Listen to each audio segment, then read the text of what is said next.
দীপার হাতের রান্নার স্বাদ বুঝতে পেরে বিগ বং রেস্টুরেন্টের কিচেনে এসেই দীপাকে খুঁজে পেল সূর্য। হ্যাঁ বন্ধুরা, আমরা এমনটাই দেখতে পাবো অনুরাগের ছোঁয়া ধারাবাহিকের আগামী পর্বগুলোতে। চারুর অনুরোধে দীপা পার্টির জন্য রান্নাবান্না করতে আসে সূর্যের বাড়িতে। এরপর দীপা চারুর কথা মতো সব রান্নাবান্না করে সুন্দর করে।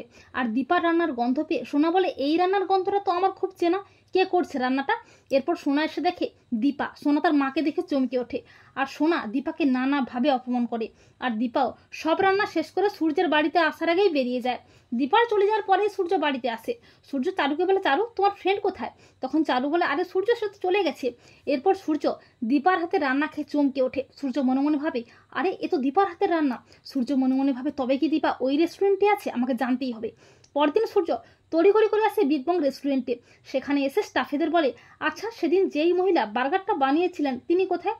তারা বলে, ম্যাডাম কিচেনে আছে। তখন সূর্য দীপা দীপা বলে চিৎকার করতে করতে কিচেনের ভেতরে চলে যায়। আর দীপা সূর্যের গলা শুনে চমকে ওঠে। দীপা পেছন ফিরে সূর্যকে দেখে চমকে ওঠে। দীপা বলে, ডাক্তারবাবু? আর দীপাকে দেখে সূর্য অবাক হয়ে যায়। সূর্য বলে, দীপা দীপা তুমি কেমন আছো?